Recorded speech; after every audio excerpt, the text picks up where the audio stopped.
Imagine living your life after 50 and feeling energized and excited about your future. Welcome to the Women in the Middle podcast, the podcast for women who are ready to figure out what they want and create the life they deserve. Here's your host and Master Certified Life Coach, Susie Rosenstein.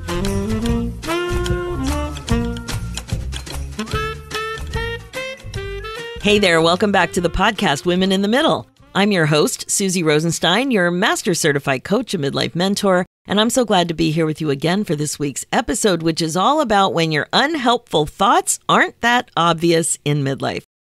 As usual, we're going to dig in and take a look at the topic together so that you can have a little bit more fun as you get better and better at increasing your awareness of your own thought shenanigans and how they get in your way. There it is, the little whoosh sound that you hear just before I tell you about something I'm having fun with these days. We're all about making midlife more fun around here, so I hope these little bits of midlife goodness are a shot of inspiration for you about something that you can have more fun with too. Today's bit of fun is about anticipation. What might I be anticipating, you may be wondering? Great question. It's about the podcast. Specifically, it's about a big milestone that's coming up soon, actually. I'll keep you posted for sure. Do you know what I'm talking about? The Women in the Middle podcast will soon be hitting the exciting milestone of 1 million downloads. It will be a couple of months from now, but it's a-coming. Oh my gosh. So in podcast land, you can watch the download stats. And I check these stats out a couple of times a month. You get to see which episodes are more popular too, and where in the world the downloads are coming from. For example, I have to say, it's pretty much fun to see the stats behind the scenes.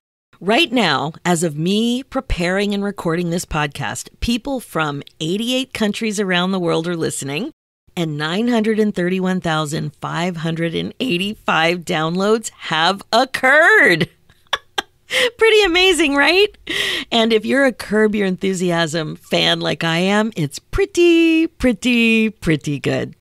So I'm working on using an important skill that I learned from author Tom Sterner of the #1 New York Times bestseller, the book, The Practicing Mind.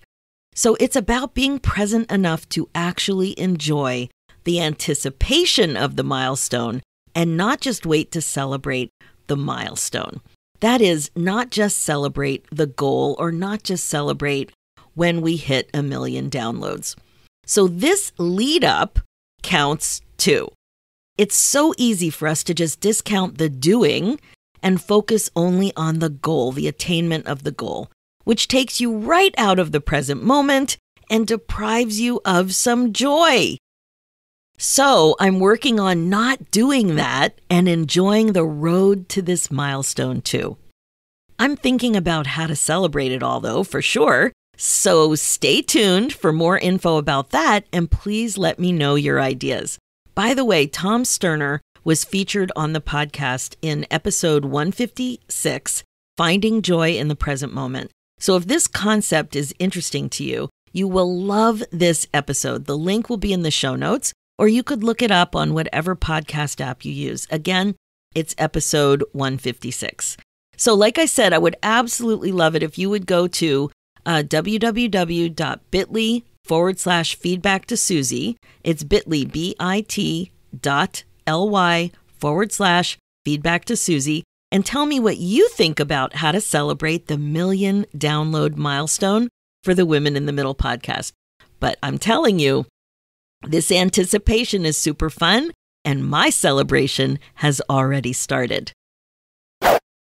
All right, let's dive into today's topic, when your unhelpful thoughts aren't that obvious in midlife. Now, as you might imagine, it's not just midlife when your thoughts aren't obvious sometimes. But part of the work that I do when coaching women over 50 is to constantly use 2 strategies to help them dig deeper into mindfulness and thought awareness. And I really wanted to talk to you about it now. Number 1, being curious. And number 2, understanding the context and relevance of your age. Now, I love this topic because it's simple to get better at really understanding what's going on for you. It's a common pattern, and understanding more about it has a big payoff. I'll also be explaining why with one of my favorite hidden thought gems, it's too hard. So first, let's hear it for this sneaky little destructive thought, shall we? The reason it's sneaky is because it's typically a thought that just feels like truth. We just accept it as the way things are and talk about it as if it's just another observation about life. It's too hard, right? So here's what I mean. Let's say you're procrastinating doing something that you want to do, like going to bed earlier, or starting a gratitude journal, or planning what you're going to eat in advance, or committing to a new morning routine. That is doing a regular morning thing at a specific time on a specific day of the week, or days of the week. Whatever it is, the idea is you're procrastinating. I have a feeling something in that list will resonate with you. So let's use this one for now, wanting to start a morning routine. This one comes up all the time as a goal for clients and women in the Women in the Middle Academy. So it's common. You might notice that you really, really, really want to start a new morning routine. You notice yourself actually thinking about it with a little bit of excitement. Perhaps you've been strategizing about how to find more time in your day so that you can accommodate it. And like I said, you probably notice that you're procrastinating. Now, many of us stop right there. You say that you want to make a change like this, but then you procrastinate. Think about your New Year's resolutions for a reminder of how this goes, typically for so many of us. And then a lot of times you just move on to the next thing and you come up with a rationale to explain your failed plan. Something like, I suck at this. I've never been good at this. It's never going to happen. I've never been successful with this change. This kind of thing doesn't work for me. Right? And then what happens next? You feel bad about yourself because these thoughts set you up for that. But wait, there's more. There's a thought that usually sits just behind these typical thoughts. But you might not even notice it because it just seems so true that you don't even look twice. And the way you find this stinky lurking thought is to ask yourself some questions about the way you're looking at yourself procrastinating. And this, my friend, is the first strategy for dealing with unhelpful thoughts that aren't obvious. In other words, be curious. One of the best questions to ask yourself right off the bat is a simple one. It only has 3 letters, and it's easy to remember. It's why. Why do you think that? Or you can even take it a little further, and you can ask yourself, why am I choosing to think this? So why am I thinking this? Why am I choosing to think this? Why? Why? Let's go back to some of those typical excuses that you think about why you haven't yet been able to accomplish this goal, and I'll show you how it works. You discover you think this thought, I suck at this. And then you ask yourself, why? Why am I choosing to think this? And answer. Or you notice this little gem of a thought, I've never been good at this. And then you ask yourself why, and you answer. Perhaps you find yourself thinking this thought, it's never going to happen. And then you ask yourself why. Or maybe you actually hear yourself telling a girlfriend this thought, I've never been successful with this change. But now you're going to ask yourself why. And then this juicy stinker, this kind of thing doesn't work for me. And again, you don't just believe it, you lean in a bit and act curious. Be curious and ask yourself, why? Now, this is what the actual practice of self-coaching and looking for increased awareness looks like, right? You want to focus on it. You want to be curious, which means you don't just believe stuff. You be curious. And when you ask that little question, why, you will absolutely have an answer. And here's the rest of the challenge I was talking about. You're probably going to discover this doozy of a stinker too. The thought, it's too hard. Now, I warned you about this thought. It feels true. Something you probably won't challenge or question if we weren't talking about it. Something you're not that curious about, but rather just ready to accept. This is why it's a challenge in and of itself, should you choose to accept it. What if you asked yourself why you're choosing to think that it's too hard? You don't just believe it. If your kid told you something that he or she was doing or learning or trying and they gave up and told you it's just too hard, you would probably challenge them. But when it comes to challenging the stinker of a thought yourself, not so much. Here's the thing. It's just an optional thought like all of the other thoughts. Just be curious about it. Even that baby step opens you up to the possibility that you could think about it differently. It's not the only way to think about it. You don't have to believe it. What if it's not hard? It just opens you up a little bit. And that leads me to the other half of my two-part strategy to find unhelpful thoughts that aren't obvious. Understand the context and relevance of your age. Now, what I don't mean is you're older, so it's harder. Okay, that's not what I'm talking about. So don't get me wrong. What I do mean is that understanding the context of the way your age helps you understand how long and with what regularity you may have been practicing this thought, that may actually help you be more compassionate with yourself. So let me repeat that. What I'm talking about is that understanding the context of the way your age helps you. It helps you understand the amount of time and perhaps how often you may have been practicing this thought, and all of that context may help you be more compassionate with yourself. I've seen it over and over again. So think about it. What would your biceps look like if you practiced doing bicep curls 3 times a week? And what would that be like if you did that for 20 years? Can you even imagine? Your biceps would be super developed and toned. You'd be very strong. Now imagine the power of that kind of rehearsal with a thought. Again, super powerful.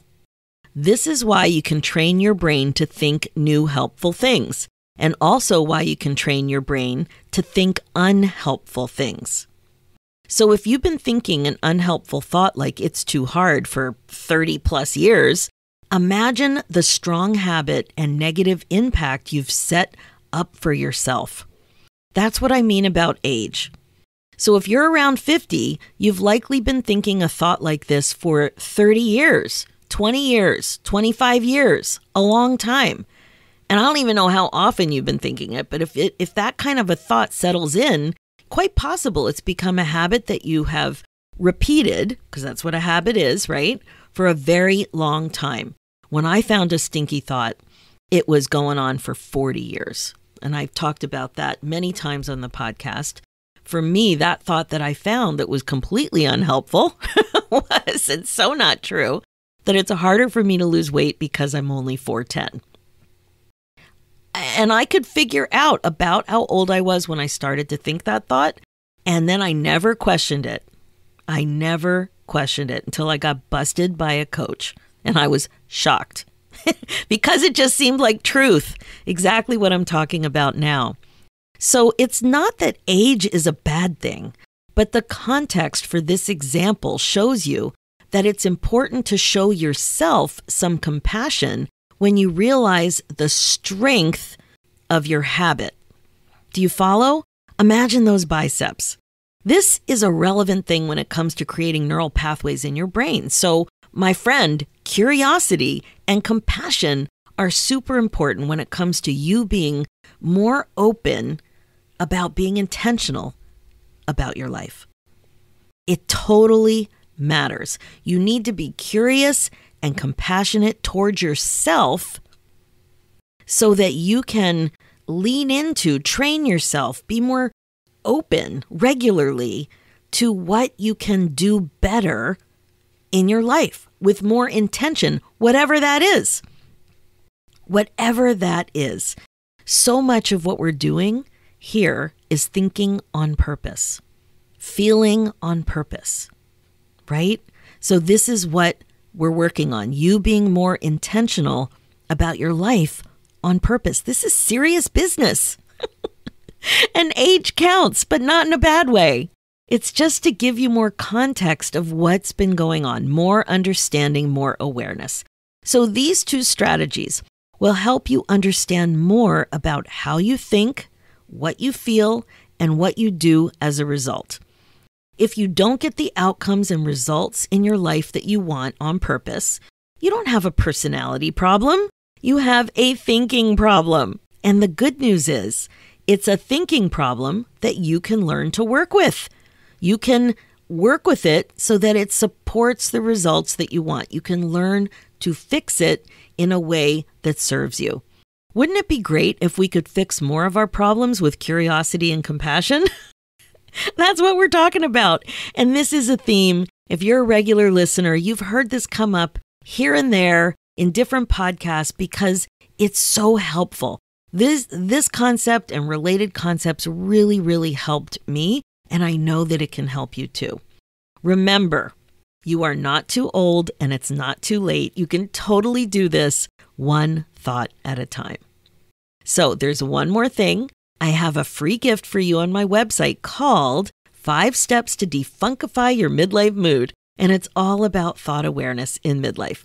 It's a quick and easy to use little guide that features strategies and prompts to help you do some of this kind of self-coaching so that you can understand what you're thinking better.